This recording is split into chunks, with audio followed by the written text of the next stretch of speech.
Welcome to the Widowed Mom Podcast, episode 260, Widows Unfiltered, an interview with Stephanie Hester-Rodriguez.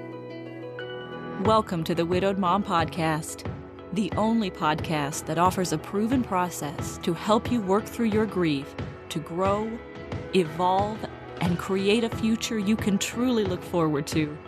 Here's your host, Master Certified Life Coach, grief expert, widow, and mom, Krista St-Germain. Hey there, welcome to another episode of the podcast. So first of all, it is my birthday today. If you are listening on the day that this podcast episode releases, it is my birthday, and I have a request for you.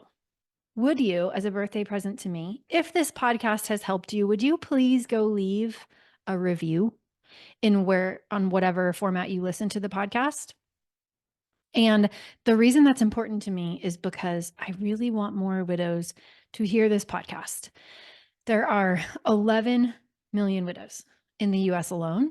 And the more I can get this information in the hands of other widows, the better. And the more you rate and review the podcast, the more that happens. So if you would do that, I would be so grateful as a birthday present to me. Okay. Today I have for you a special guest, Stephanie Hester-Rodriquez. You are going to love her. I love her. And it's times like this where I really have to pinch myself sometimes. We just got done doing the interview, and then usually what happens is I do the interview and then I go back and then I record the intro like I'm doing now. And so I just did this interview with Stephanie. And after I hit stop record and sat there for a minute, I just kind of have to pinch myself because this is what I get to do for a living. These are the types of people that I get to meet. These are the types of journeys that I get to be a part of. And I am still not happy that Hugo died. I still don't wish that had happened. And I am also so grateful that I have gotten to meet and work with and come to know and connect with women like Stephanie. So I love her. I know you're going to love her. And without further ado, we'll let you get into the interview. All right. Welcome, Stephanie, to the podcast. I'm happy that you are here. Hey, Krista. It's great to be here. Thanks for having me. I love you. I love you. Okay. So I'm not going to introduce you because I would rather you introduce yourself. So why don't you tell the listeners just a little bit about you, whatever you want people to know.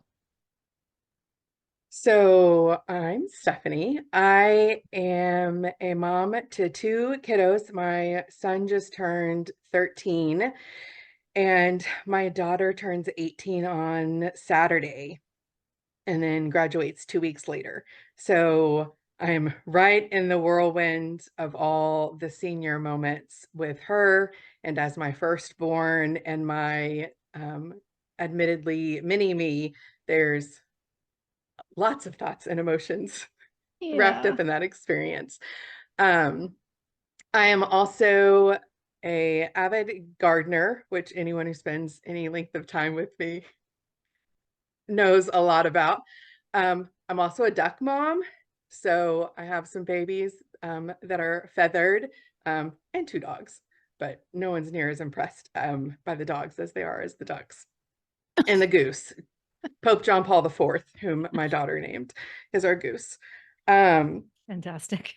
I also love to read, particularly interested in the World War II era of historical fiction. And I'm actually taking my daughter on her senior trip to Europe. And so we're going to Normandy, which I'm very excited about to share that with her. Something I did when I was about her age. So, and then, of course, I'm also a widow. And then daughter, sister, friend, lover of Jesus, all the things to lots of people. I love it. I also did not know that you were a World War II enthusiast. I had no idea. That's news to me. Yeah, learning new things. But Stephanie's my go-to person when I have a plant question. I love it. It's we'll chat all day long. I've got lots of. What do I do with this mint? What's happening? What's wrong with my mint, Stephanie? And for anybody listening, do not put it in a bed, put it in a pot or it'll take over. Yes. That is the one thing I actually did know, because I remember having an old coworker who didn't do that. And I learned from her that it was everywhere Yes. and she couldn't do anything to get rid of it. So I do know that a little bit. So, okay. So I did not go back and look and see when you joined Mom Goes On, but it feels like you've been around for so long, which I'm so glad for. Right. But talk to us about that. Like, how did you get into Mom Goes On? Whatever you're comfortable sharing as far as how you became a Sure. widow. Yeah. So actually April of 2022 was my first month for It Mom seems Goes like On, so but much longer than that to me. time is a weird thing, Krista. Um, but to backtrack a little bit, and I thought about how to kind of tell this story, and I was like, well, best stories begin at the beginning. And Yeah. so in summer of 2004, I met what would become my husband when we started working for the same company. He was already there, and I started working for the same telecommunications company. And we became friends, funny enough, over a blue collar comedy joke. Um, the weird things that happen. And so over the next several years, we just had a really great friendship. He was hysterical, incredibly funny and charming, and always had the best jokes. And then the summer of 2007, we started dating, and what I thought was going to be just some fun, lighthearted experiences turned into something far more serious come fall. And by the end of October, I knew like that's where my heart and my future was going to be. Um, and so fast forward a little bit, we got married actually April 16th of 2010. And um, we have my daughter, like I said, is about to turn 18. My son just turned 13. He had a son from his first marriage who's a year older than my daughter. Um, and so just started this life of, ups and downs. I got pregnant the summer after we got married. I was incredibly sick when I was pregnant. Mm. One of those where I could do one thing a day, and I was Mm. working part-time. And on the days that I worked, I got up, I showered, I went to work, I came home, and I went to bed. And that was the extent of what I was able to do. And so he was incredible and picked up all the extra slack from helping take care of our daughter and stuff around the house and everything that I just physically couldn't do. Mhm. Um, and then our son was born, and just kind of, life kept going. Um, we had some incredible adventures. We went to Italy on our honeymoon. I love to travel. I took him to Africa with me on a missions trip the summer before we got married.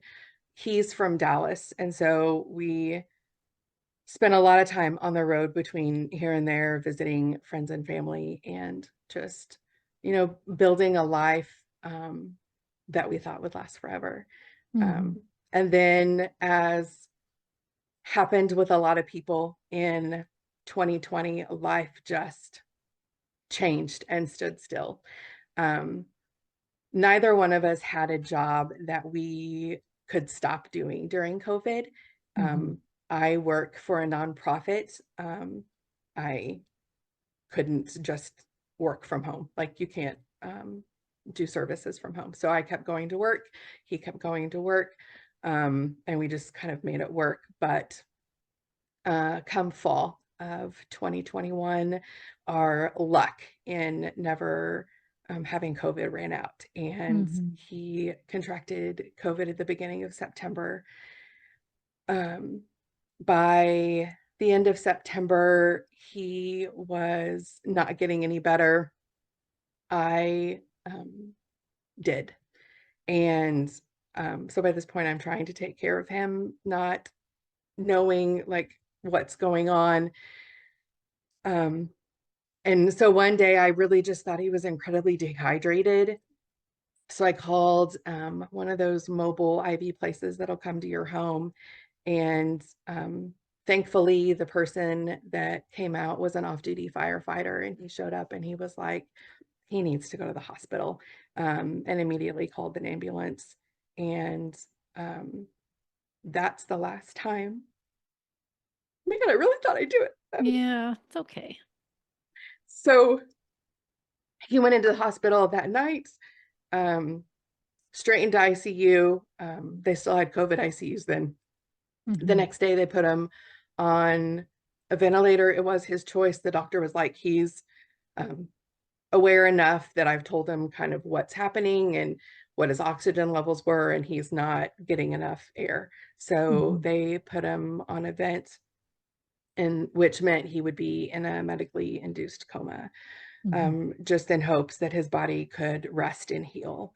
3 weeks later, unfortunately, healing, at least in the way that we wanted, is not what happened. And he passed October 15th of 2021. Yeah. So fast. Yeah. To go from really healthy and best days in front of you to, yeah. What had been your experiences and understandings of grief before he died? So I had some, I had lost both of my grandfathers, my parents' dads had passed away. My dad's dad before I was born, my mom's dad when I was super young. So knowledge of death just kind of, I grew up with. And then my senior year in high school, my mom's mom passed away, who lived next door to us, who I was incredibly close to. And I think that's the first time I came face to face on really what it like effect it could have on a life, because then just a lot of day-to-day changes. And I struggled for several months, even into my freshman year in college, and just trying to process that grief. And there's not a lot to help people out there walk through what that looks like. I remember I did go see a counselor, and the one thing that she told me that stuck out, which you're gonna be floored, is she was like, it takes 6 months for every 10 years that you knew someone to be able to grieve and get over it. And at the time, that was like permission that it was okay that I was still like sad and upset. But now I'm like, you cannot give that formula to people. Please don't do that. Please stop misinforming the people. Yeah. Yeah. Yeah. So, and then we lost a friend from high school in a car accident my sophomore year in high school. And then my other grandmother passed away actually when I was pregnant with my son. And then scattered family members throughout. And so it's not that I never had dealt with it. It's just different when it's your person. Yeah, absolutely. Yeah. What do you remember from the early days? What was it like in like what we would call acute grief?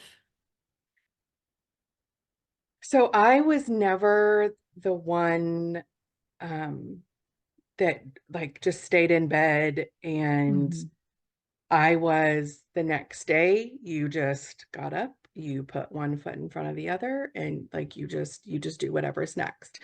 I had kids, and I didn't think I had the option to do anything other than just keep going. for them, for myself. I still believed there was purpose in my life. I couldn't quite figure out what the rest of it was going to look like. That deep belief of purpose, I think, was still there, which is why just one foot in front of the other kind of made sense. And my kids are kind of that way too. Mm-hmm. 3 out of the 5 days the week after he passed, they were in school. But Wow. that's 3 out of 5. that's what they wanted to do. They didn't want Uh-huh. to be at home and just sit in it.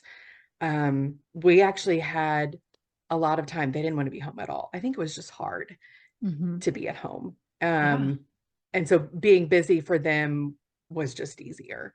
Mm-hmm. And probably for me too. Mm-hmm. Yeah, it makes complete and total sense. Yeah.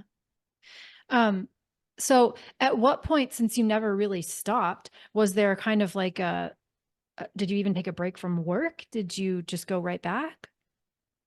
I took a week off, A week. the week after he passed.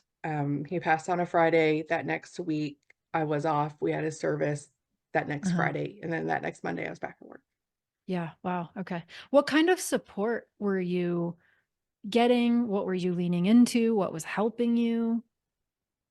So I am a very big component of therapy. So I have a therapist that I'm going to say love because we have a long-standing relationship, that I Mm-hmm. love and trust and Yeah. had been seeing before my husband passed away. So there was an existing relationship there. Yep. Um, and so I just kind of tried to lean hard into that. And once a week, every Friday morning, I was sitting on his couch. Mm-hmm. Um, and there were lots of tears. Mm-hmm. Unfortunately, um, as I'm sure we'll get into, a large part of my problem and the struggle I was having after my husband passed was my faith and some of those things that Mm-hmm. were so foundational for me my entire life now felt so uncertain and even untrue Mm. that it's like when you're standing on the edge of a cliff and you can feel parts of it start to like give way and you're like, Mm. okay, like where do I stand now because this is no longer safe. Yeah, that's a powerful metaphor. So can you kind of like paint the picture for people? What was your like faith tradition foundation Sure. before, and then what did happen? How did it change? So I grew up in church. We were a every Sunday morning, Sunday night, Wednesday night Mm-hmm. family. I was incredibly involved in my church. I'm in the church choir. My husband was too. Uh, I teach preschool crafts in Bible school. I'm attend the church I grew up in still. So I have people that I go to church with that held me as a baby, Yeah. that have held my kids as a baby. And so those relationships are a very big part of my life. And I mean, I went to a Baptist college. What I believed and my relationship with God was always that one thing in my life that I could be sure of. Mm. When other things let me down, that was the one thing I could always count on. And then when my husband passed, all of a sudden, that was no longer true for me. And so that's when I was like, I don't know what to do now. Mm-hmm. Yeah. What's that like when you're used to getting support and community and I mean, I'm going to say safety. I don't know if that's a word that rings true to you, but like, what's it like to then not have it or question it or not to, to have it shift and change? It was hard. I'll say, I mean, the community was still there. We still went to church every Sunday morning. It was important for me Okay. to have the kids there. And so they could still have that support and community that they knew and trusted and could count on. But it would be hard to sit in the pew on Sunday morning and try to sing songs about God's goodness and God's faithfulness when I was going through a period when I was like, I can no longer say it. Like I wasn't feeling like that God was good or faithful. And that was shocking to me to be at the point where I couldn't say that. And it was hard. What did you do? Did you try to force yourself to say it? Did you just not? No, I just cried through the Yeah. songs. I would have lots of inner dialogue anytime somebody got up there and started talking about it. And I'd be like, yeah, like you can tell you've never been through.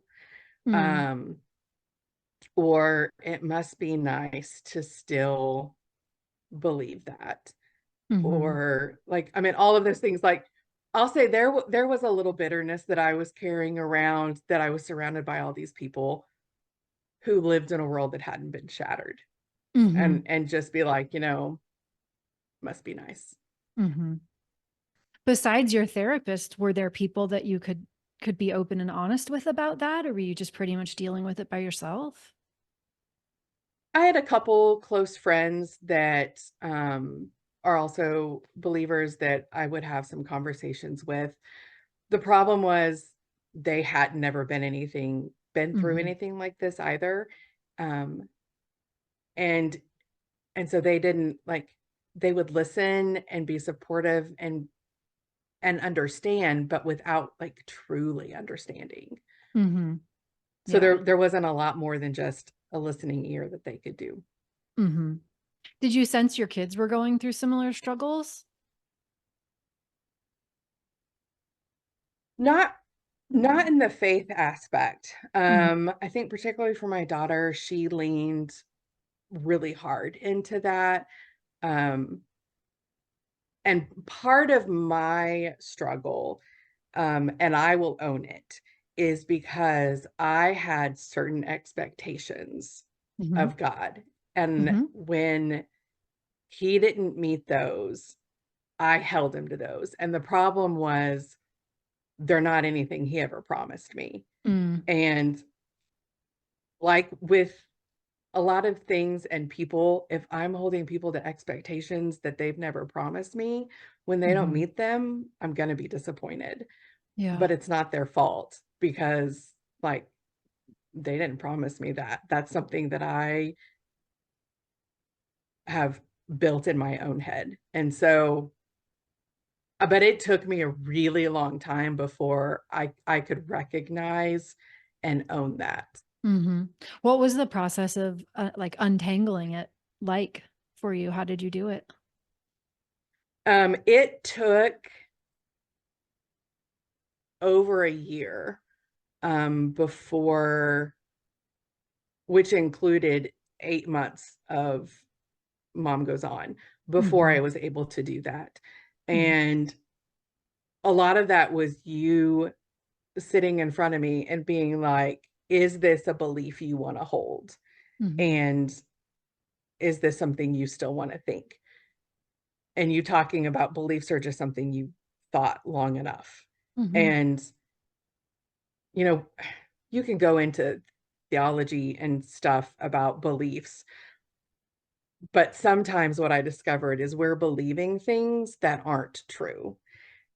And so what Mom Goes On was able to do for me was to look at everything and just lay it all out and be like, this is everything I believe. And figure out, okay, is that true? And why do you believe it? And do you want to continue to believe it? And then take a more active ownership of that belief. and then give myself permission to lay it down. Mm-hmm. And Yeah. there were a few when I realized there were some expectations that I had of God that he never promised me. There was some stuff I had to lay down. Mm-hmm. And there's a lot of freedom that comes in that, and with other people too, of just laying down those expectations, Yeah. particularly when no one's ever promised anything. Did you feel like there was grief in that process of laying them down, or did it just mostly feel like relief or a combination? No, I mean, it was a combination. I feel like there was grief woven throughout all of it. And I don't know how there could not be. Mm-hmm. Because I mean, losing my husband just kind of was the catalyst of some of this. Um, those beliefs were there before. Mm-hmm. Um, but this picture that, we're promised that only bad things happen to bad people, like that's, I mean, we all know that is not accurate. And if you Mm-hmm. walk around life believing that, you are eventually going to just fall flat on your face, because that's just not how the world works. Um, Sometimes life is random. Um, COVID's one of the most random things I've ever seen. How it affects people and what it does and doesn't do. Like, I Mm-hmm. don't even know if we understand yet. Mm-hmm. And I think that was just one more example of just like, yeah, we don't always understand or know, and we certainly can't ever predict. Mm-hmm. So true. Yeah. Pardon me. So challenging, right? When you've lived your whole life, this is not just for you, it's for all of us. So challenging when you've lived your whole life according to a certain set of beliefs, right? And there's safety and security, it seems, in those beliefs. And then when all of a sudden they no longer feel like they fit or apply, or they're maybe even doing harm, it's I think it's just can be such a confusing time. And also, can sometimes be not only confusing and painful, but also, I don't know how much you feel like you did this, but I see it a lot where we make ourselves wrong for Mhm. even questioning the things that we believed before or trying to figure it out, which then blocks us from being able to have a good, honest look and do what you did, really sift and sort and decide, okay, what do I want to keep? What do I want to lay down? Yeah. Yeah. I also feel like it's important for people to know, I have no agenda for what you believe, right? For what anybody believes. My goal is to get you back on solid ground so that you feel good about what you believe, which is why I think there's so much diversity in terms of different faith traditions, different Mhm. sets of beliefs within Mom Goes On, because it is not any particular type of program, and it's really meant to be a space where, without judgment, you really can look at what you believe and decide if it's something you want to keep or lay down or stay with. Yeah. And there's a lot of So, safety in that for us yeah. to be able to put all of that, because we had several faith conversations and coaching sessions, and to not worry about like you trying to have any sort of sway one way or the other. Mhm. Um, but thank you. My pleasure. And thank you. Like, that's what I want to do, right? Is give, just help people get to their own answers, because you are the one that knows. Right. Yeah. Um, if you could go back in time, like to the early days of your grief, and tell yourself anything, support yourself in different ways. And really what this question is designed to get at is like, what can other people learn from what you now know that maybe you didn't know then? I think one of the biggest things I thought is there was a way to speed walk my way through this process. That if I could just do the one foot in front of the other often enough, and then like I wouldn't be kind of stuck in this, just that oppressive weight that comes with grief. Because back then I thought there was going to be an end. Yeah. And that there was some magic pot at the end of a rainbow where like, okay, everything's going to be all better. And if I can just get there, then I'll be okay. Because I mean, less than 2 months after Noe passed away, I was binging like podcasts and just searching for everything to fix it all, because I thought I could like fixing it all could like speed the process through. And there's not. You have to take the time to feel all of it. One phrase I heard someone say is that grief will outweigh anything. And it's not going anywhere. So whenever like you stop, it's going to be there until like you just process it. So for any like A personality, or just anyone that thinks that like there's this magic point that you're going to reach, and that may sound terrifying, but I almost find it comforting in that there's like, it's the same for all of us, that we all have to feel like every single emotion that comes through. Yeah, I had a similar experience, right? Like, okay, we're going to get the A, we're going to get the gold star, we're going to get through it quickly and do it the quote unquote right way. And then you realize after you know, down a ways, wherever that is for each person, but you look back and hopefully realize, oh, actually there was no right or wrong. There is no end there, you know, which is good news in that you can just kind of breathe. You don't have to worry about doing it right or getting through it fast, because it's just not a thing. Yeah. And then my other thing would be to find other widows.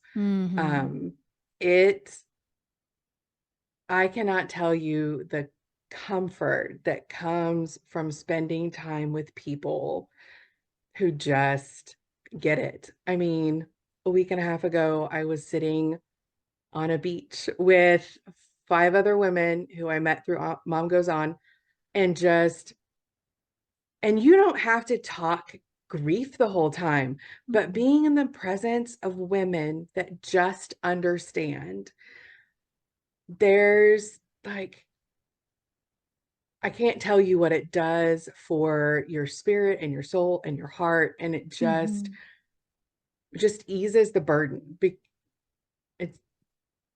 And I wish I would have found that sooner, because it's so hard, particularly when you're younger.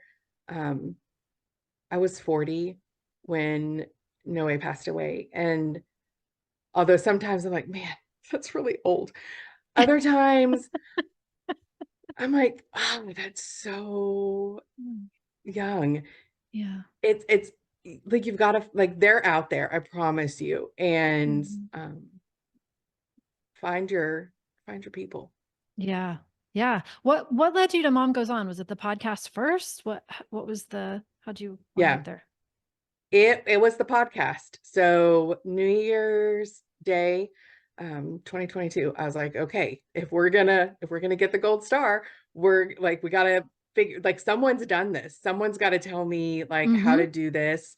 Like, there's someone out there. And so I just started searching. And I think I actually searched widowed mom, and like, you're the first thing that popped up, and I started binging the episodes. And what I discovered, and I think episode 4 is the Mom Bill of Rights. I was like, oh, like it's not just me. Mm-hmm. And I felt so seen and understood. And there's just something that comes with that, which is why you got to find your people, Mm-hmm. because I was just lost in this big sea surrounded by people who just like didn't get it. And I was like, Mm-hmm. I needed something. And every morning as I would get ready, like 3, 4, 5 episodes, depending on how long they were, Mm-hmm. every morning. And then come March, 3 months later, I was like, okay, like I think this is what I need. Mm-hmm. And I applied and then started in April. Wow. What was it like compared to what you expected it might be like? So, um, the coaching calls, I think, were the biggest surprise because I expected to be more intimidated. Um, Hmm. but I have this ability every time I'm on a call with you, I just forget there's anybody else there because yours is the only face that I see. And Mm-hmm. so it's just like having a conversation like with a friend.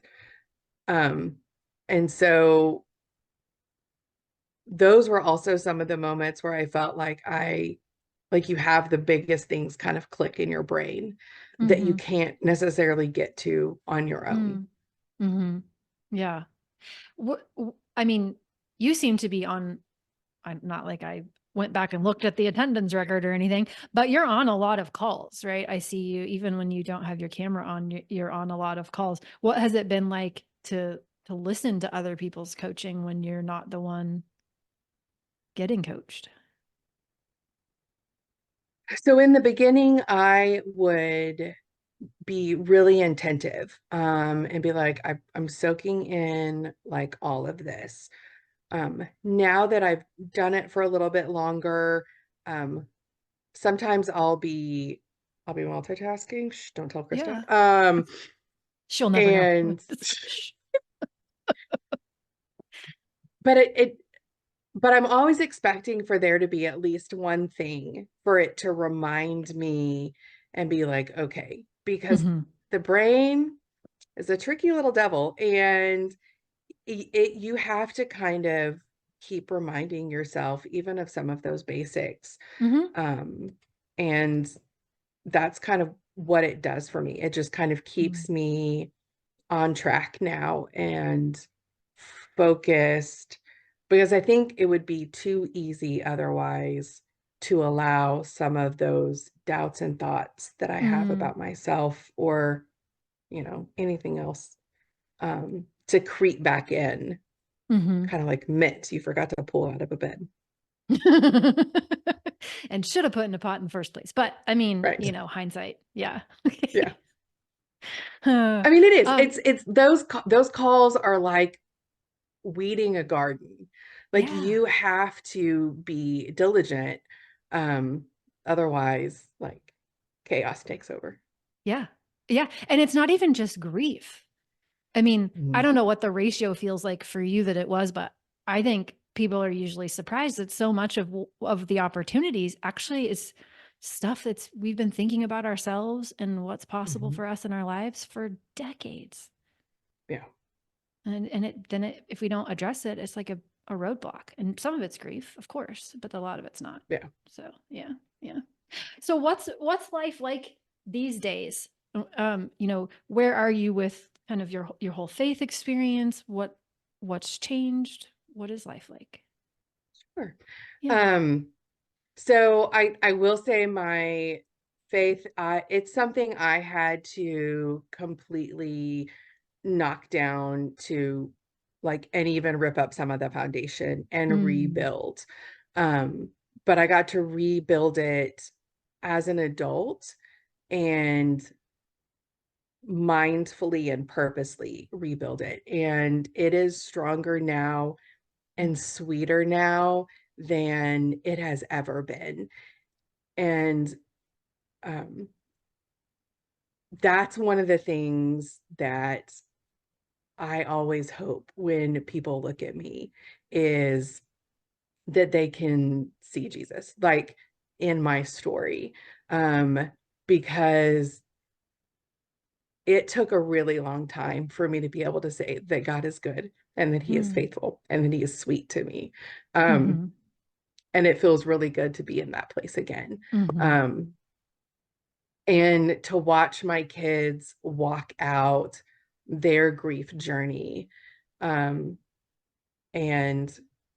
watch God kind of guide them individually through that, has been really a beautiful part of our story. And I'll say too, for my kids, finding them their people and resources so they can be around other kids that have lost parents that understand what they're going through was an important part of their journey. Um, and is a beautiful part of how our story has unfolded and being Mm-hmm. able, because we're important parts of each other's stories. And would we have our husbands back in a split second?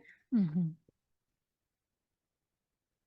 But I am so incredibly grateful for the women I've met Mm-hmm.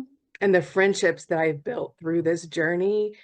And I would not want to do life now without them. Yeah. I love that for you. And it's a both, right? It's an and. Like we don't have to, Yes. we can want them back and wish it hadn't happened and be so happy Yeah. with, who we've met and how we've grown along the way. It's an and. And Yeah. I tell people that all the time. That and is the beautiful part of the story, that you can have both exist at Mm-hmm. the same time. The joy and the grief, the pain, but also like all those happy things that happen. They all sit together and make the picture all the more beautiful. Mm-hmm. Yeah. I think they make it all, it's what makes it all work. It can't be just one or just the other. It has to be, you have to have the contrast. Yeah. Was there anything you had hoped we would cover that we didn't? So the only thing I would probably want to add is that Mom Goes On allowed me to work on all the stuff that's in my head while my heart healed. Mm. Um, and I feel like for me, that's the order things had to go into. Mm. Because sometimes you got to boss your emotions around. And It's like your ducks. You got to tell them. yeah, Yeah. it does not work. Doesn't work. No. Yeah. I like Yeah. that. Very good. Okay. So completely random question, but Yes. I love random. what are your favorite things that you're growing right now? Oh, Oh, I know. It's like, did I ask you to pick a favorite child? I love you and hate it when people ask me this question. So I will say one of my favorite things in general to grow is basil. Mm-hmm. And I have 18 different varieties of basil that I grow from seed every year. And people that don't garden, they're like, what do you mean there's 18? I was like, actually, there's more. But yes. And so I love to be able to just grow things that you can't find in the store. And yeah. And I did add grapes and loganberries this year, which Which are I had to new Google, too. by the way. I didn't know what a loganberry was when you said it. Yes, I'm very excited. So, and fuchsia flowers. Also, you told me about fuchsia flowers, which I had never seen before. Look it up. They're Look stunning it and they up. exploded after all the rain we had. They're very vibrant. I mean, yeah. Very good. Well, listen, thank you for being you, and thank you for telling people your story. I know it's gonna resonate, and some people are gonna feel really seen listening to you. Yeah. Thanks, Krista. I appreciate it. I love you. Thank you. Yeah, thank you. All right, take care. If you like what you've been hearing on this podcast and want to create a future you can truly get excited about even after the loss of your spouse, I invite you to join my Mom Goes On coaching program. It's small group coaching just for widowed moms like you, where I'll help you figure out what's holding you back and give you the tools and support you need so you can move forward with confidence. Please don't settle for a new normal that's less than what you deserve. Go to coachingwithkrista.com and click Work With Me for details and next steps. I can't wait to meet you.